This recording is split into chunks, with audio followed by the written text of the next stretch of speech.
उत्तर भारतीयों को हमेशा गालियां देने वाले राज ठाकरे ने अब दक्षिण भारतीयों को भी गाली देना शुरू कर दिया है। एमएनएस प्रमुख राज ठाकरे ने हाल ही में एक कार्यक्रम में एक बार फिर उत्तर भारतीय और हिंदी भाषियों को गालियां दी हैं। उन्होंने सीधे तौर पर यूपी बिहार के लोगों को लात मारकर बाहर निकालने की धमकी दे डाली। इतना ही नहीं, उन्होंने दक्षिण भारत के लोगों के पहनावे का भी अपमान किया है। मुंबई में लोकल बीएमसी चुनाव की तारीख जैसे जैसे नजदीक आ रही है, वैसे वैसे यहां की राजनीति में जहर घुलना शुरू हो गया है। बीएमसी चुनाव के लिए राज ठाकरे और शिवसेना यूबीटी के प्रमुख उद्धव ठाकरे ने एक साथ मंच साझा किया और एक संयुक्त रैली की। 15 जनवरी को होने वाली वोटिंग से पहले ठाकरे बंधुओं ने अपनी पुरानी और घातक राजनीति, देश को बांटने वाली राजनीति का दांव चलते हुए हिंदी विरोध की राजनीति को खुलकर हवा दे दी है। दोनों नेताओं ने बीजेपी पर सीधा हमला बोला और आरोप लगाया कि बीजेपी मुंबई में हिंदी के एजेंडे को जबरन आगे बढ़ाना चाहती है। राज ठाकरे ने तो सीधे सीधे बीएमसी चुनाव को मराठियों के लिए अस्तित्व का सवाल बना दिया। हिंदी भाषियों पर हमला करते हुए एमएनएस प्रमुख ने भड़काऊ बयान दिया। उन्होंने कहा कि यूपी बिहार के लोग हर तरफ से महाराष्ट्र आ रहे हैं और आपका हिस्सा छीन रहे हैं। अगर हमारी जमीन और भाषा चली गई तो आप खत्म हो जाएंगे। मराठी लोगों से एकजुट होने का आह्वान करते हुए राज ठाकरे ने दो टूक कहा कि बीएमसी चुनाव मराठियों के लिए आखिरी चुनाव है। अगर आज ही मौका गवा दिया तो आप खत्म हो जाएंगे। अशा परिस्थितीमध्ये ही आजची निवडणूक होते आहे। ही मराठी माणसासाठी शेवटची निवडणूक आहे। आज जर चुकलात कायमचे मुकलात म्हणून समजा। आज जर तुमच्या हातातनं ही शहरं गेली, त्यांच्या हातामध्ये गेली, उद्या राजानं मारलं आणि पावसानं झोडलं, तक्रार कोणाकडे करायची? आज इतर राजकीय पक्षांमधले पण जे मराठी लोक आहेत, माझं त्यांनाही आव्हान आहे, सोडा ते सगळं। या मराठी माणसासाठी एक व्हा, या मुंबईसाठी एक व्हा, या महाराष्ट्रासाठी एक व्हा। राज ठाकरे ने उत्तर भारतीयों को सीधी धमकी देते हुए कहा कि यूपी और बिहार के लोगों को समझना चाहिए कि हिंदी आपकी भाषा है। मुझे भाषा से नफरत नहीं है, लेकिन अगर आप इसे थोपने की कोशिश करेंगे तो मैं आपको लात मारकर बाहर कर दूंगा। उत्तर प्रदेश आणि बिहार यांच्यासारखी राज्य निर्माण करून हे बघा, हे पुस्तक आहे भाषिक राज्य पुनर्रचना मीमांसा। आपल्याला कुठे मिळालं तर आपण जरूर वाचा। उत्तर प्रदेश आणि बिहार यांच्यासारखी राज्य निर्माण करून राज्य पुनर्निर्माण मंडळाने केवळ तौलनिक विषमता निर्माण केली एवढेच नव्हे, तर उत्तर भारत आणि दक्षिण भारताचे दोन तट निर्माण केले। उत्तर भारतात हिंदी भाषेचं प्राबल्य आहे, उलट दक्षिण भारतात हिंदीशी संबंध नसलेल्या भाषा बोलल्या जातात। मला खरं तर आपल्याला सांगायचं आहे की यूपीच्या आणि बिहारच्या लोकांनी पहिल्यांदा नीट समजून घ्या, बाबांनो, हिंदी ही तुमची पण भाषा नाही। यूपीच्या लोकांची भोजपुरी भाषा आहे, बिहारच्या लोकांची मैथिली भाषा आहे, अवधी भाषा आहे। हिंदी भाषा तुमची पण नाही आहे।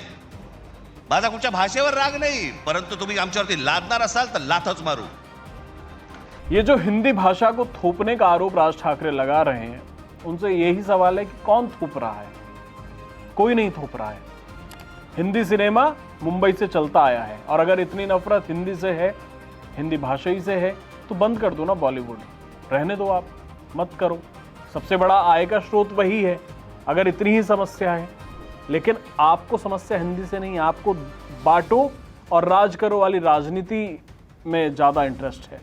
राज ठाकरे की जो नफरती बयानबाजी है वो उत्तर भारतीयों और हिंदी भाषियों तक ही सीमित नहीं रही है। अब आप ये देखिए, क्योंकि आपको अभी तक हिंदी भाषियों से नफरत थी, आपको यूपी से नफरत थी, आपको बिहार से नफरत थी, अब आपको साउथ इंडिया से भी नफरत होनी शुरू हो गई है। इसलिए आपको किसी भाषा से समस्या नहीं है, आपको अपनी राजनीति करनी है। राज ठाकरे ने तमिलनाडु के बीजेपी नेता के अन्नामलाई को टारगेट किया और उनके खिलाफ बेहद विवादित टिप्पणी की, यहां तक कि गालियां भी दी।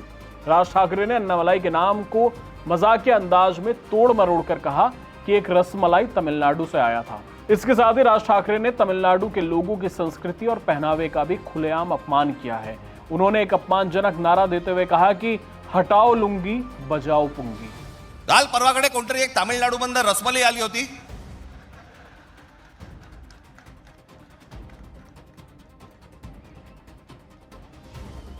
तो सांगतो मुंबईचा आणि म्हणजे महाराष्ट्राचा संबंध काय?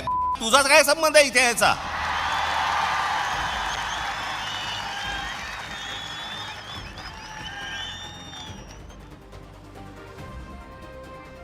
यांच्यासाठीच माननीय बाळासाहेब बोलले होते, हटाव लुंगी आणि बजाव पुंगी. इससे आप अंदाजा लगाइए कि ये आदमी इस देश में सिर्फ नफरत चाहता है, इस देश को तोड़ना चाहता है. राज ठाकरे के बाद रैली को संबोधित करते हुए उद्धव ठाकरे ने भी इसी आग में घी डाला. उन्होंने सवाल उठाया कि क्या बीजेपी मुंबई का नाम बदलकर बंबई रखना चाहती है. इसके लिए उन्होंने अन्नामलाई की टिप्पणियों का हवाला दिया. बीजेपी पर विभाजनकारी राजनीति करने का आरोप लगाते हुए कहा कि भाजपा का हिंदुत्व और राष्ट्रवाद नकली है. रक्तदान करायला पहिल्यांदा रांग लावून उभा राहतो तो भाजपवाला नाही राहत. तो तिकडे गोमूत्रासाठी लाईन लावेल, पण रक्तदानासाठी नाही लावणार. गोमूत्र प्राशन करायला लाईन लावतील तिकडे. माणसं मरतायत, नाही गोमूत्र प्राशन केलं तर त्याची जीव वाचतील. तुमचं हिंदुत्व. पण रक्तदान करताना सुद्धा शिवसैनिक कधी विचारत नाही की माझं रक्त कोणाला जाणार आहे. हे अशा अण्णा मलाई येतील आणि जातील, मलाई खाणारे येतील आणि जातील, ओरबाडून आपल्याला काढलं जातंय. चलिए, भाजपा का हिंदुत्व और राष्ट्रवाद कैसा है उस पर तो मैं टिप्पणी नहीं करूंगा, लेकिन राज ठाकरे साहब, जो आपकी हिंदुत्व वाली राजनीति थी, जो बाला साहब की लेगेसी थी, जो वो लेकर चल रहे थे हिंदुओं को लेकर, आपने उसे डुबोने का काम जरूर किया है, उस पर कालिक पोतने का काम जरूर किया है.